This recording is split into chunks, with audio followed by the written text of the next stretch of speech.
Hi everyone, Mrs. Smart here to talk to you about equal fractions with a multiplier and a divisor. So the first thing that you need to remember with equal fractions, the numerator is the top number of the fraction and the denominator is the bottom number of the fraction. The numerator shows how many pieces are shaded or how many pieces you are referring to. And the bottom number is the total number of pieces in a shape, in a whole.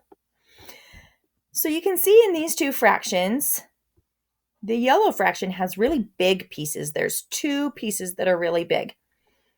If we wanted to make an equal fraction, say we cut each side, we cut the yellow side and we cut the white side into 4 pieces, it would end up looking like this fraction over here, where there's 4 on the bottom, 1, 2, 3, 4, and there's 4 on the top, 1, 2, 3, 4, which means now we have 8 total pieces. So we just made an equal fraction. The same amount is shaded. We still only have half of the circle shaded in, but the pieces that are shaded are smaller.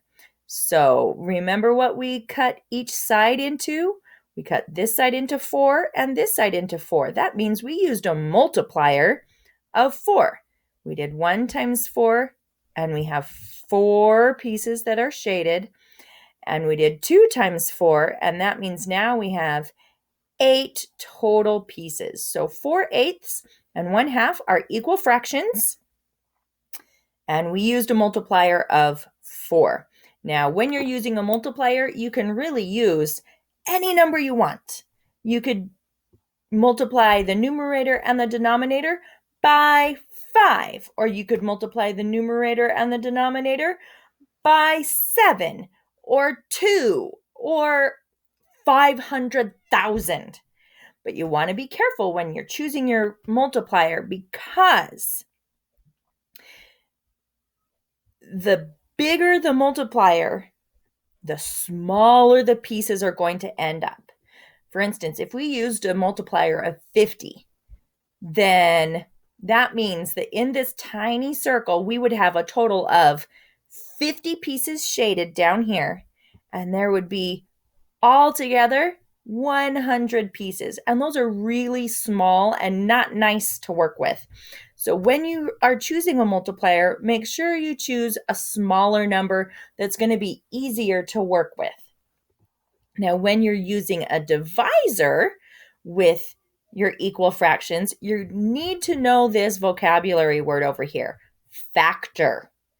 Okay, now a factor is a number used to multiply and equal another number. For example, 4 times 2 equals 8.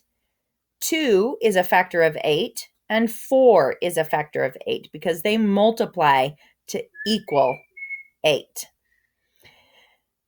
So when you use a divisor in a fraction, the divisor that you use has to be a common factor. It has to be a shared factor. So if I just switch those two fractions that I've used in the previous example around, if we started with 4/8, we've got 8 pieces that are pretty small, pretty normal sized pieces, and 4 of them are shaded. And I want to divide them both by the same number. So in this case, I'm going to divide them both by 4. Now, you could also divide them both by 2, because 2 is also a shared factor for these two numbers, 4 and 8. However, you couldn't, for example, you couldn't divide both numbers by 3. You couldn't use a divisor of 3 in this because 3 is not a factor of either number. So in multiples, you can choose pretty much any number you want to multiply by. But when you're using a divisor, it's best to use a divisor when your pieces are already pretty small. That means your numbers in your fraction are pretty big. And the divisor has to be a shared factor for this to work. Then we did 4 divided by 4 equals 1. So that means now we just have one shaded piece. And 8 divided by 4 is 2. So we just have a total of 2 pieces now. We combined all of the pieces on this side, and we combined all of the pieces on this side. I hope that helps with finding equal fractions using a multiplier and a divisor. And have a great day.